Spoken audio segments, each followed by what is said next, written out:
안녕하세요. 미술 매체의 활용 첫 번째 시간을 학습하도록 하겠습니다. 목차로는 첫 번째 매체의 개념과 중요성에 대해서 알아보고요.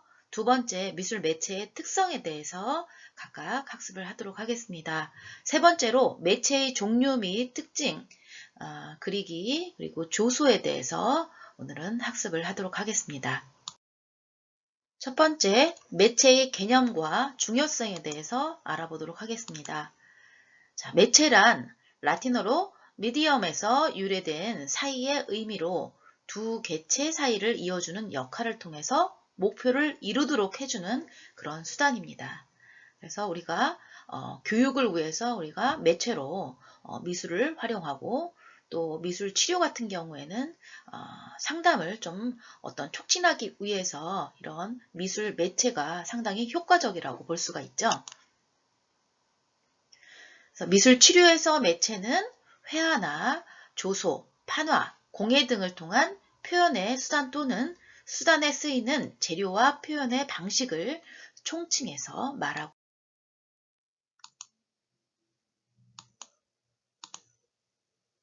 미술 치료의 과정에서 미술 매체는 내담자에게 좋은 자극이 되는데요. 그 자극을 통해 내담자의 감정이나 갈등, 욕구를 표현하기 때문이죠. 그래서 매체는 내담자의 생각이나 경험을 좀 더 명료화하고 생활에서 야기된 긴장을 이완하고 해소하고 그리고 능동적으로 치료에 참여할 수 있도록 돕는 그러한 촉진제 역할을 합니다.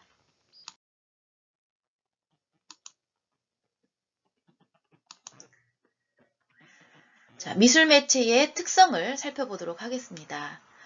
레드카드는 매체를 선택할 때 미술 치료에서 고려해야 할 중요한 두 가지를 촉진과 통제로 보았습니다. 그래서 우리가 가장 낮은 통제부터 가장 높은 통제로 우리가 그 매체의 종류들을 볼 수가 있는데요.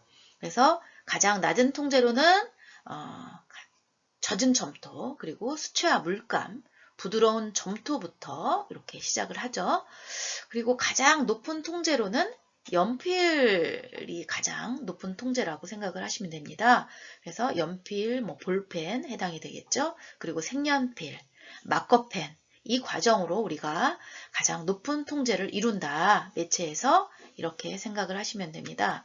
그래서 우리가 미술 교육이라든지 미술 심리라든지 우리 활용을 할 때 보다 더 촉진이 되는 보다 더 그림을 그릴 때 통제성이 좀 낮은 그래서 좀 더 어린아이 어린 유아들에게 적당한 그런 점토 같은 것 그리고 물감 같은 것들도 어떤 형태를 그리지 않고 커다랗게 붓칠을 하는 그 형태 이런 것들이 가장 낮은 통제 그리고 촉진을 많이 이룬다 이렇게 볼 수가 있고요. 그리고 자세한 어떤 그림을 그대로 우리가 모사를 하는 거라든지 자세한 어떤 경험화를 그린다든지 상상화를 그린다든지 이런 것들 연필로 그린 거 그리고 색연필로 표현하는 거 이런 부분들이 높은 통제를 이룬다 이렇게 이해를 하시면 되겠습니다. 매체의 그 특성으로 촉진과 통제에 대해서 자세히 알아보도록 하겠습니다. 먼저 촉진은 미술 재료 중 물감이나 파스텔, 물은 점토, 밀가루 풀과 같은 핑거 페인팅용 습식 재료는 퇴행이나 무의식적인 표현을 촉진하므로 소극적이고 에너지 수준이 낮으며 자기 지배력이 약해 경직된 내담자에게 주로 적용할 수가 있습니다. 그래서 좀 어린 유아라든지 저학년 아이들에게 보다 더 처음에 좀 적응을 할 수 있는 그런 매체로서 적당하고 특수아동에게도 이런 촉진이 높은 매체를 사용하는 것이 적당할 수가 있겠죠. 다음은 통제입니다. 통제는 충동적이고 자아경계가 불분명한 내담자에게는 충동적인 성향을 더욱더 심화할 수가 있는 그런 반면에 연필이나 색연필, 사이펜, 마커 등과 같은 딱딱한 재료는 통제력이 높은 재료로 충동적 성향을 통제하기에 또 용이하다고 볼 수가 있습니다. 그래서 좀 산만한 그런 아동들에게 연필로 그리고 색연필, 사인펜을 이용해서 어떤 형태를 명확하게 자세히 좀 그리는 그런 활동을 통해서 좀 집중력을 높일 수 있는 그런 상황을 마련해 주는 것이 좋을 수가 있다. 이렇게 볼 수가 있는 거죠. 자, 그림을 표현할 때 잘 찢어지는 종이나 너무 얇아서 움직이는 천 같은 재질 등 내담자의 발달을 고려하지 않은 재료는 심리적 좌절을 유발할 수 있기 때문에 고려를 해야 합니다. 그리고 미술 매체에 변화를 주어서 표현을 자극시키고 감성적 체험을 통해서 다각적 사고의 형성과 그리고 정서적 경험을 제공하면서 내담자를 촉진할 필요가 있다고. 세 번째로 매체의 종류 및 특징으로 그리기 매체를 보도록 하겠습니다. 소묘 매체로 연필과 지우개가 가장 대표적이라고 볼 수가 있겠죠. 그리기 매체에서는. 그래서 연필심의 굵기와 농도에 대해서 우리가 좀 더 이해를 하고 그 그리기 매체를 설명하는 것이 좋겠습니다. 그래서 우리가 보통 쓰는 사비, 이비 여러분들 많이 쓰시죠? 그래서 연필심의 굵기와 농도에 따라서 이제 사용이 되는데요. 2비 같은 경우에는 2비에서 3비 이런 경우에는 무르고 진해서 정밀묘사나 속기용으로 이제 사용을 많이 합니다. 그리고 4비에서 이제 9비를 설명하자면 부드럽고 짙은 색으로 미술, 소묘용, 크로키 등에 많이 사용을 합니다. 그래서 그리기용으로 연필을 선택한다 그러면 우리가 보통은 4비를 보편적으로 이제 사용을 하고 좀 더 좀 약한 그 형태를 이제 명암을 사용을 한다. 그러면 2B 형태를 이제 해서 같이 이제 보완해서 쓰기도 하죠. 우리가 이제 HB 같은 경우에는 우리가 글쓰기로 사용되는 연필이라고 여러분들이 생각을 하시고 그림에서 활용되는 것이 이제 2B부터 4B 가장 대중적으로 쓸 수 있다 이렇게 생각을 하시면 됩니다. 그래서 EH에서 B는 중간 정도의 성질로 학습이나 사무 필기용이라고 우리가 볼 수가 있죠. 그래서 HB 연필 같은 경우에는 우리가 아이들이 받아쓰기용으로 이제 우리가 글을 쓰는 그런 도구로 이제 사용을 합니다. 그리고 설계 제도용으로 이제 사용을 하고요. 6H에서 3H는 비교적 단단한 편으로 정밀제도나 설계용으로 주로 사용을 한다고 합니다. 그리고 9H에서 7H는 매우 단단하고 색이 옅어서 금속이나 석재 등의 경질면에 사용을 한다고 합니다. 그래서 연필은 표현과 수정이 자유로우며 통제가 매우 높은 매체로 투사검사에서는 주로 HB에서 4B까지를 많이 사용을 합니다. 다음은 크레파스와 크레용을 살펴보도록 하겠습니다. 크레파스와 크레용이 무슨 차이가 있을까 여러분이 생각을 할 수가 있지만 차이가 있죠. 그래서 크레파스는 가장 여러분들이 좀 많이 대하셨을 거예요. 그래서 크레용과 파스텔의 합성어로 안료에 왁스 또는 야자유를 배합해서 굳힌 겁니다. 그래서 재질감이나 이런 특징들이 좀 부드럽고 색이 선명한 것이 가장 이제 장점이라고 또 볼 수가 있죠. 혼색이 가능하고 긁을 수 있으며 색이 진하게 칠해지는 특징을 보입니다. 크레파스의 종이를 벗기면 옆면을 함께 사용할 수가 있어서 넓은 면을 칠하기에 좋습니다. 그래서 다양하게 이제 표현이 가능한데 크레파스 같은 경우에는 좀 단점이 있죠. 이제 뭐 아이들이 이제 사용을 할 때 그 팔꿈치에 이제 묻는다든지 손에 무르기 때문에 이 기름 성분들이 이제 묻을 수가 있는 그런 특징이 있습니다. 이것을 좀 어떻게 보완했다 하는 그런 매체가 크레용이라고 볼 수가 있죠. 크레용은 안료에 파라핀이나 목랍을 혼합해서 붙인 것입니다. 잘 부러지지 않고 부드럽게 칠해집니다. 그리고 손에 잘 묻어나지 않으며 경도가 강해서 혼색은 가능하나 긁을 수는 없는 것이 특징이라고 볼 수가 있습니다. 그래서 우리가 스크래치를 할 때 이제 긁어낼 수 있는 거 이런 것들은 이제 크레파스로 사용하는 것이 좋겠죠. 다음은 우리가 크레파스에 이어서 보편적으로 사용할 수 있는 색연필입니다. 색연필은 이제 휴대가 좀 더 간편하고 좀 더 묘사가 좀 가능한 그런 특징을 가지고 있죠. 그러면서 이제 색감도 표현할 수 있고요. 그래서 색연필은 안료에 왁스와 점토 그리고 백악 등을 혼합해서 굳힌 재료로 크레파스보다는 가늘고 길어서 사용이 편리하며 손에 잘 묻어나지 않는 그런 특징이 있습니다.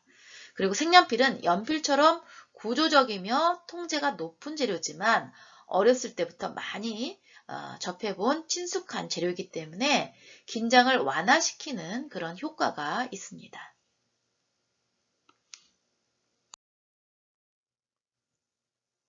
다음은 파스텔과 분필입니다. 파스텔은 탄산 석회와 안료를 아라비아 고무, 전분 등과 같은 수용성 접착제와 혼합해서 굳힌 것으로 유분이 없는 건성 파스텔과 기름 성분을 첨가한 오일 파스텔의 종류가 있습니다. 그래서 여러분이 이제 오일 파스텔 같은 경우는 상당히 매끄럽게 이제 나가는 그런 특징이 있고요. 좀 더 매트한 파스텔 같은 경우에는 우리가 또 뭐 자화상이라든지 섬세한 어떤 표현을 위해서 또 쓸 때 상당히 효과적인 그런 특징을 볼 수가 있죠. 그리고 분필은 탄산 석회나 구운 석고 가루를 물에 개서 굳힌 재료로 초크 또는 백묵이라고도 합니다. 그래서 이렇게 독일 같은 경우에는 이제 칠판 그림, 독일에서 이제 대안학교, 발도르프 교육에서는 이런 칠판 그림이 좀 유명한데, 칠판에 이렇게 분필을 이용해서 다양한 색감으로 이제 그 날의 어떤 학습 주제를 그림으로 표현해서 아이들에게 시각적인 또 효과로 학습을 좀 이해하도록 하는데 도움을 주기도 하는 그런 칠판 그림, 분필로 활용하는 그 그림을 또 쓰기도 합니다. 다음은 마킹펜입니다. 펜대 속에 펠트 등으로 된 펜심을 넣어서 잉크가 심 끝으로 스며 나오게 해서 사용하는 것으로 유성 매지, 네임펜, 마커 등을 통칭해서 마킹펜이라고 합니다. 휘발성이 강해서 사용 후에는 뚜껑을 꼭 닫아야 되죠. 그래서 뚜껑을 또 열어놓게 되면 또 다 날아가서 나중에는 또 나오지 않는 그런 특징을 가지고 있죠. 유성은 물에 지워지지 않는 특성이 있으므로 옷이나 손에 묻지 않도록 주의를 하는 것이 좋겠습니다. 지울 때는 아세톤이나 물파스를 사용해서 지우면 되겠죠.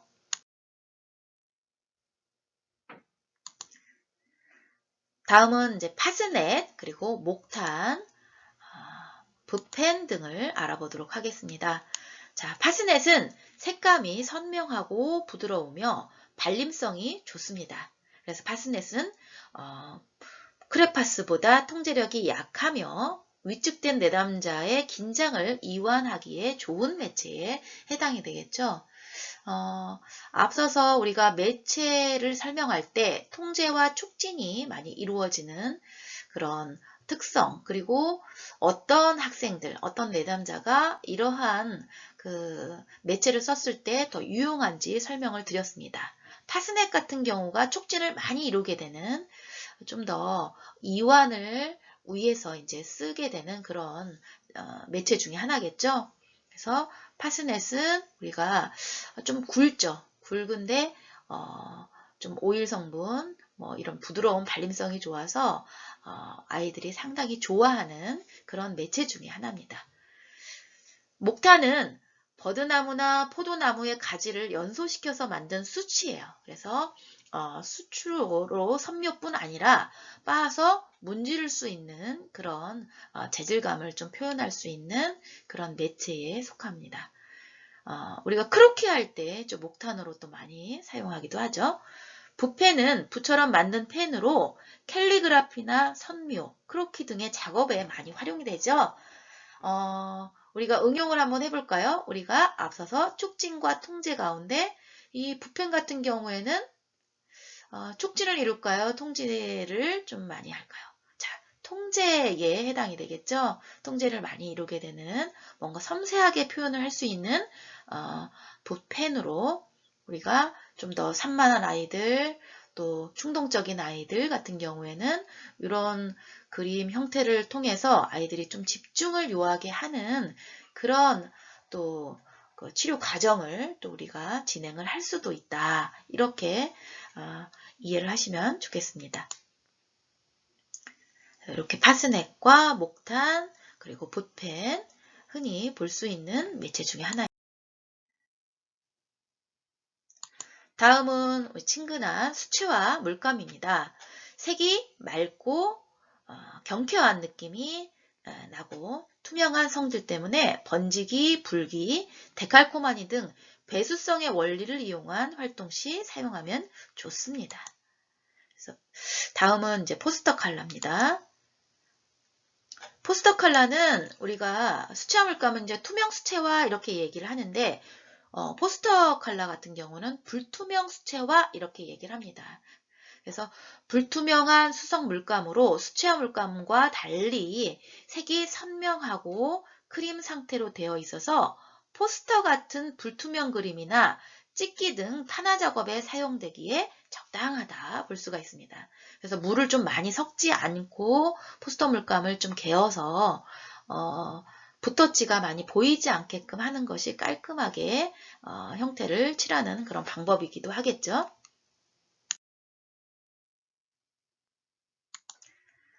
다음은 아크릴 물감 그리고 마블링 물감에 대해서 알아보도록 하겠습니다.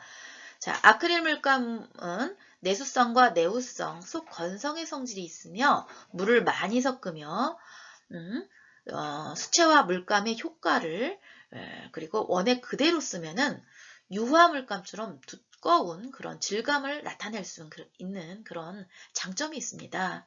그래서 아크릴 물감 같은 경우 물을 좀 많이 섞어서 수채화 느낌처럼 이제 그림을 그릴 수도 있고요. 우리가 캔버스에다가 아크릴 물감을 뭐 나이프로 좀 물감을 되게 되직하게 이 물감 그대로 짠 그대로 나이프로 이제 하든지 아니면 붓으로 좀 두텁게 이제 바르면 유화의 느낌이 나는 그런 특징을 볼 수가 있죠. 그리고 마블링 물감은 기름 성분의 물감으로 물 위에 떨어뜨려서 입으로 불거나 그리고 막대나 빛으로 저어서 무늬를 만들고 종이로 찍어내는 그런 물감에 해당이 됩니다. 그래서 마블링 물감은 여러분들이 한 번씩 어떤 재료, 다양한 재료 이제 표현할 때 우리가 경험을 할 때 써보셨을 거예요. 또 마블링 물감을 활용해서 작품만을 또 하는 그런 작가들도 있습니다. 다음은 염색 물감을 살펴보도록 하겠습니다. 염색을 이용해서 염색법을 이용해서 뭐 홀치기염 뭐 여러 가지 천을 개는 형태 뭐 매듭에 따라서 문양이 좀 다르게 나오는 그런 염색 기법이 있죠. 그래서 요 염색 물감에 대해서 살펴보도록 할게요. 천연 염료와 합성 염료로 이렇게 나누게 됩니다. 그래서 천연 염료의 재료로는 뭐 감물 들인다 이런 얘기 들어보셨죠? 그래서 치자 노란빛으로 이제 표현이 되고 그리고 양파 껍질 푹 우려내서 또 천연 염료로 사용을 하기도 합니다. 그리고 한약재인 심학, 포도 껍질, 쪽, 황토, 도토리, 커피 등 천연염료에 해당이 되고요. 합성염료로는 직접염료, 그리고 산성염료, 그리고 염기성염료 이렇게 나눠진다고 합니다. 그리고 염색 가능한 재료로 천연염료를 한번 살펴볼까요? 직물로서는 면, 그리고 모시, 삼배, 마 등 다 가능하고요. 종이로도 이제 염색 기법을 우리가 경험을 할 수가 있죠. 화선지, 이렇게 접는 형태에 따라서 또 염색이 그 무늬가 형성이 되기도 하고요. 종이 타월, 랩킨, 물티슈 등을 활용하기도 합니다. 그 외의 재질로는 실, 그리고 뭐 달걀 이렇게 사용을 합니다. 그리고 합성 염료로서 직접 염료는 면, 마, 견의 직물, 그리고 산성 염료로는 양모, 견, 나일론, 가죽 등이 해당이 됩니다. 그 외의 물감을 살펴볼게요. 자, 유리나 아크릴판 전용의 투명한 스테인글라스 물감 등이 있죠. 그래서 유성 물감이라고 생각을 하시면 됩니다. 그리고 어린 유아도 쉽게 사용이 가능하게끔 이렇게 나옵니다. 그래서 글라스 데코, 우드락 위에 그릴 수 있는 우드락 물감도 있습니다. 그래서 스테인글라스 물감, 그림에서 보여지듯이 우드락 물감, 글라스 데코 해서 이렇게 짜내서 이제 표현을 하는 쉽게 손쉽게 이제 표현을 할 수 있는 그런 매체들이 현재 또 많이 나와 있습니다. 그 외에 다양한 표현의 매체들이 있습니다. 우리가 미술 교육 그리고 미술 심리 프로그램을 진행을 할 때 비눗방울 매체가 상당히 효과적이라는 거 제가 설명을 드리고 싶어요. 비눗방울은 우리가 처음에 이제 뭐 아동을 대할 때 그리고 뭐 치료 과정에서 내담자를 대할 때 관계 형성을 높이는 그런 재료로도 우리가 항상 선생님으로서 이제 구비를 해왔던 제가 이제 구비를 해왔던 그런 매체 중에 하나입니다. 그래서 비눗방울 놀이는 집중력을 좀 향상시키고 폐활량의 증강이나 뇌를 활성화시키며 몸을 움직이는 활동을 통해서 에너지 발산에 도움이 되는 특징이 있죠. 그래서 아이들 같은 경우에는 어른도 마찬가지예요. 비눗방울 놀이를 싫어하는 사람은 없어요. 그래서 비눗방울 하면은 상당히 호기심을 가지고 흥미를 보이는 그런 특징을 가지죠. 그래서 또 비눗방울 같은 경우에는 그냥 비눗방울도 있지만 색깔 비눗방울을 만들어서 사용을 할 수도 있습니다.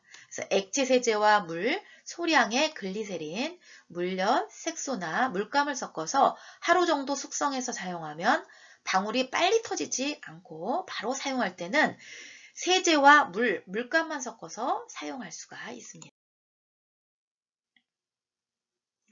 면도용 크림입니다.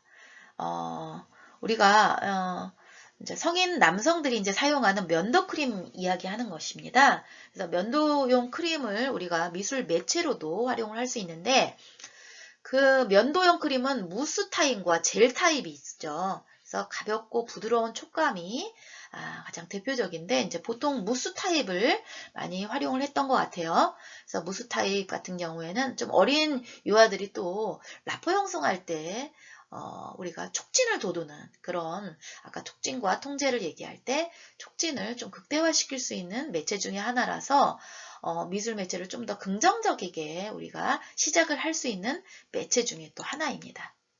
다음은 밀가루입니다. 밀가루는 그 장점이 먹어도 좀 위험하지 않는 그런 특징이 있어서 또 어린 유아들에게, 어린 내담자들에게 또 적당한 그런 점토로서 활용이 가능한 그런 표현 매체이기도 하죠. 그리고 또 그리기 매체이기도 하고요. 밀가루 가루는 촉감이 부드러워서 경직된 마음을 좀 이완시킬 수 있는 그런 매체로서 효과적이다. 이렇게 볼 수가 있어요. 그래서 밀가루와 물을 혼합하면은 일반 점토보다 좀 안전하게 사용할 수 있다. 이 안전하다는 건 우리가 이제 먹을 수 있다는 거죠. 입에 대도 우리가 문제가 되지 않을 그런 그 매체다. 그래서 어린 유아, 지적 장애 같은 특징이 있는 아이들, 그리고 이식증이 있는 내담자에게도 안전하게 놀이를 할 수 있기 때문에 이 밀가루는 상당히 많이 활용이 되는 그런 매체 중에 하나입니다. 다음은 자연물입니다. 그래서 채소로 우리가 활용할 수 있는 미술 기법이 많이 있는데요. 무늬가 있는 채소는 썰거나 잘라서 꾸미는 등 그 자체로 좋은 매체가 될 수 있습니다. 그래서 채소를 잘라서 그 단면을 찍기 활동에 이용하면서 상상력과 과학적 사고력, 그리고 풍부한 감성을 또 기를 수가 있죠. 그래서 우리가 다양한 채소, 무라든지 당근 이런 것들을 이용해서 형태를 파내서 찍기 활용할 수 있고, 찍을 때 또 구성을 지그재그로 한다든지 아니면 반복으로 한다든지 이렇게 구성을 또 2차적으로 할 수 있는 그런 좋은 미술 매체 중에 하나입니다.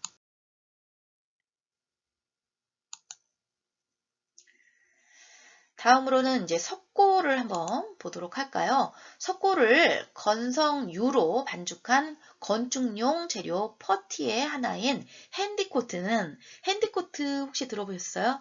이거는 이제 우리가 인테리어, 집 안에 벽면이나 이런 것들을 좀 꾸밀 때 좀 많이 사용을 하기도 하는데, 내부 마감재 용도로 주로 쓰이나 미술에서 거친 질감을 나타낼 때 사용을 합니다. 그래서 우리가 마띠에르 하죠. 이런 질감을 표현할 때 적절할 수 있는 매체다 볼 수가 있고요. 그리고 주로 물감이나 페인트의 밑작업에 사용하는 석고, 그리고 악유의 혼합물인 젯소, 우리가 그 캔버스 밑작업 할 때 젯소를 많이 활용하죠. 이런 젯소 등의 다양한 표현의 재료가 우리가 있다는 거 여러분들이 알고 이거를 응용해서 이제 활용을 얼마든지 할 수.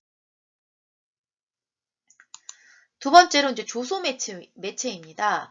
조소 매체는 이제 부조라는 거는 우리가 한쪽 면만 이렇게 표현을 해서 그림 형태로 이제 보이는 것들, 그리고 환조는 앞뒤면이 전체 돌아가면서 하나의 조형 요소로서 보이는 그런 특징. 그리고 투조는 우리가 이제 오려내서 이제 표현하는 이런 도자기에 이제 표현하는 이런 특징들.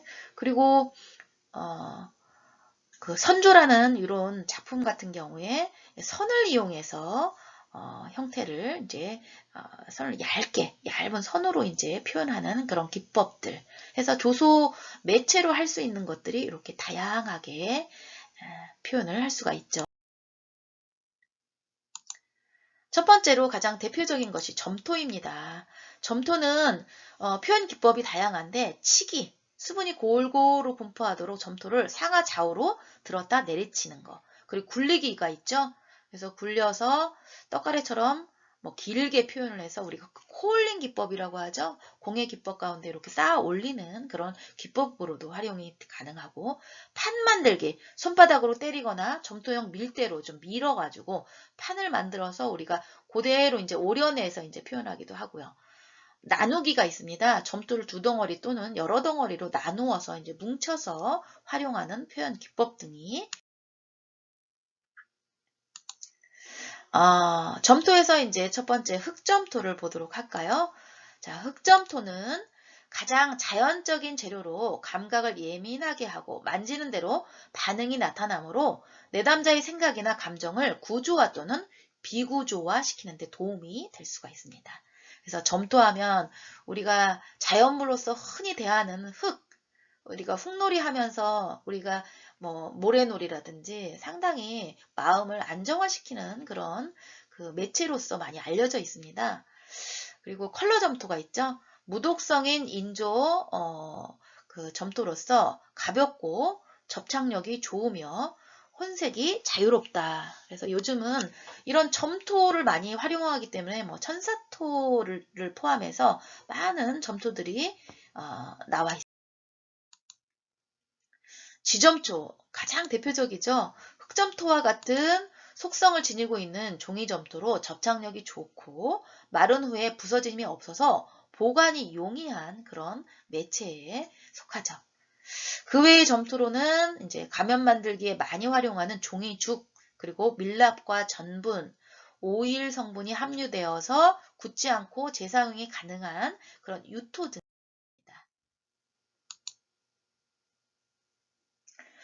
그리고 석고 가루를 한번 살펴보도록 하겠습니다. 석고 가루는 공예용, 건축용, 의료용, 미용 등 다양한 종류가 있으며 물과 섞어서 사용을 합니다. 그래서 크기에 따라서 굳는 시간이 한 20분 내외로 짧고 건조되면서 열이 발생하는 것이 특징입니다. 여러분들이 이제 뭐 학교 다닐 때 학교에서도 이제 석고가루를 한 번씩 미술 시간에 이제 활용해서 접해보기도 합니다. 그래서 이거를 건조하는 과정에서 이제 열이 생긴다는 거 상당히 흥미로운 그런 특징이죠. 그래서 석고가루를 이렇게 팔기도 하고요. 그래서 석고 작품으로 이렇게 견고하게 이제 뭔가 보관이 이제 가능한 그런 형태로 작품을 할 수가 있습니다. 석고 가루를 설명을 드렸는데 이번에는 석고 붕대입니다. 이제 여러분들 석고 붕대를 한 번씩 사용해 보셨는지 모르겠어요. 우리가 생각하는 붕대에 석고 가루가 묻어져 있습니다. 의료용 석고 붕대는 적당한 길이로 잘라서 물에 묻혀 문질러 주면서 신체의 일부분을 본뜰 수 있는 그런 특징이 있죠. 그래서 석고 붕대로 손번뜨기 같은 거 할 때 상당히 많이 활용이 되고요. 손이나 발 등 신체에 본뜨는 활동을 통해서 신체의 소중함을 알 수 있고, 그리고 자아를 인식하기 좋은 그 대표적인 매체가 이제 석고 붕대에 해당이 됩니다. 이렇게 해서 우리가 직접 손을 형태를 이렇게 해서 본을 뜰 수가 있는 특징이 있죠. 이렇게 해서 오늘은 미술 매체, 미술 교육과 미술 심리에 필요한 심리 프로그램에 필요한 다양한 매체 활용에 대해서 공부를 했습니다. 참여해 주셔서 감사합니다.